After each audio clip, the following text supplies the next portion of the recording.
BPSC अध्यक्ष की बढ़ सकती है परेशानी, सुप्रीम कोर्ट ने बिहार सरकार को जारी किया नोटिस। सुप्रीम कोर्ट ने एक जनहित याचिका पर सुनवाई करते हुए बिहार सरकार को नोटिस जारी किया है। शीर्ष अदालत द्वारा नोटिस जारी किए जाने के बाद ऐसा माना जा रहा है कि बिहार लोक सेवा आयोग यानी बीपीएससी अध्यक्ष रवि मनुभाई परमार की परेशानियां बढ़ सकती है। इस जनहित याचिका में बीपीएससी अध्यक्ष रवि मनुभाई परमार की नियुक्ति को चुनौती देते हुए उनकी नियुक्ति को रद्द करने की मांग की गई है। 5 फरवरी को एक बार फिर बिहार आ रहे राहुल गांधी। राहुल गांधी के बिहार दौरे की तैयारी चल रही है।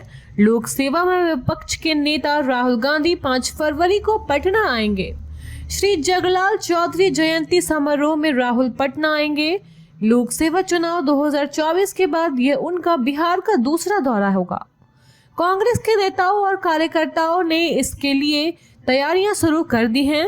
कांग्रेस नेता यहां पटना के बापू सभागार में आयोजित एक कार्यक्रम में भाग लेंगे। कौन है जगलाल चौधरी, जिनकी जयंती समारोह में राहुल गांधी आ रहे? नए साल में राहुल गांधी दूसरी दफे बिहार आ रहे हैं। 5 फरवरी को स्वतंत्रता सेनानी जगलाल चौधरी जयंती समारोह है। इसी कार्यक्रम में शिरकत करने लोक सेवा के नेता प्रतिपक्ष राहुल गांधी पटना आ रहे हैं। जिस जगलाल चौधरी की जयंती समारोह में राहुल गांधी शिरकत करेंगे वो महान स्वतंत्रता सेनानी और समाज सुधारक थे।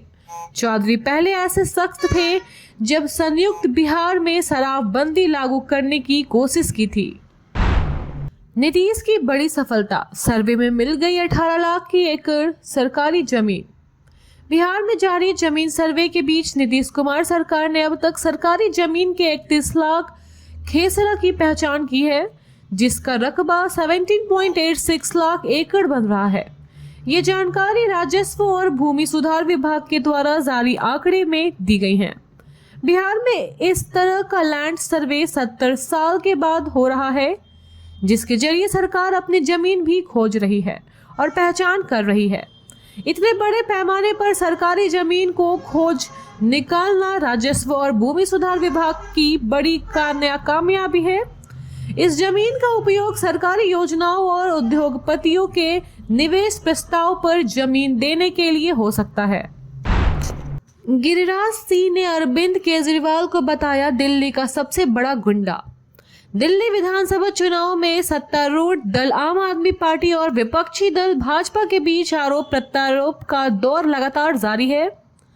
दोनों ओर से एक दूसरे पर गुंडागर्दी करने का आरोप लगाया जा रहा है।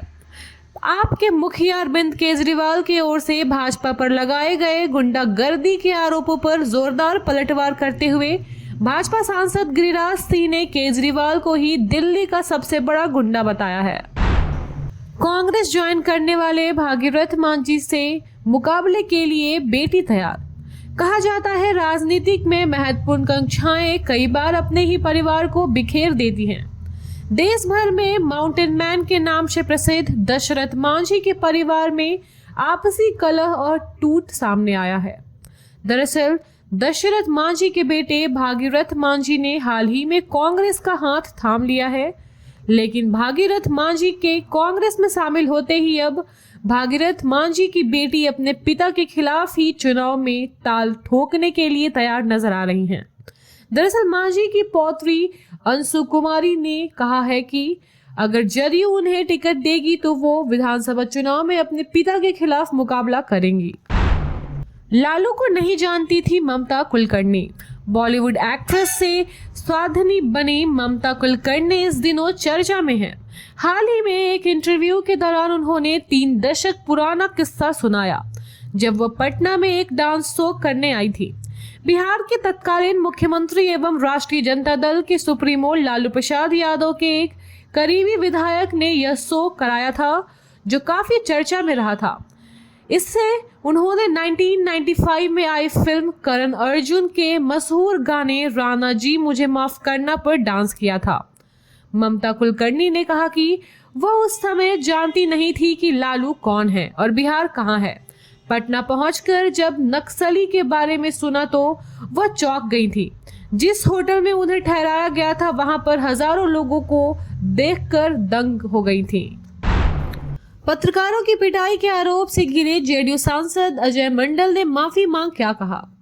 अजय मंडल घायल पत्रकारों से मिलने जवाहरलाल नेहरू अस्पताल में पहुंचे। यहाँ उन्होंने घायल पत्रकारों का कुशलक्षेम पूछा और कहा कि जो हुआ वो गलत हुआ। अजय मंडल ने कहा, हमारे लोगों का पत्रकार भाइयों के साथ झंझट हो गया था, मैं उन्हीं को देखने आया हूँ। अब अजय मंडल से यह पूछा गया कि आप पर भी गाली गलौज करने के आरोप लगे हैं, तो इस पर जेडीयू सांसद ने कहा कि मेरे बॉडीगार्ड गलत काम कर रहे थे तो मैं उनको गाली दे रहा था। सांसद अजय मंडल ने आगे यह भी कहा, मैं समझता हूं कि जो हुआ वो बिल्कुल गलत था। पत्रकारों के साथ हुई घटना गलतफहमी हो सकती है, लेकिन अब आगे ऐसा नहीं होगा। आरजेडी सांसद से 20 करोड़ की रंगदारी मांगने वाला जोगा डॉन अरेस्ट, फिलीपींस से पकड़ा गया, भारत लाया गया।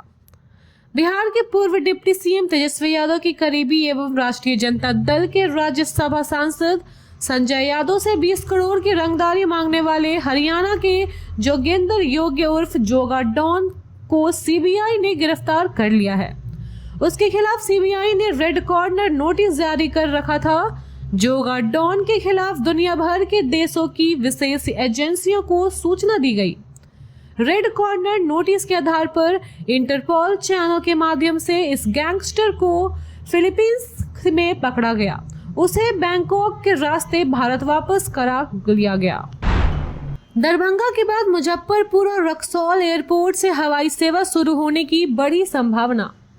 दरभंगा के बाद अब मुजफ्फरपुर और रक्सौल से भी हवाई सेवा शुरू होने की संभावना बढ़ गई है।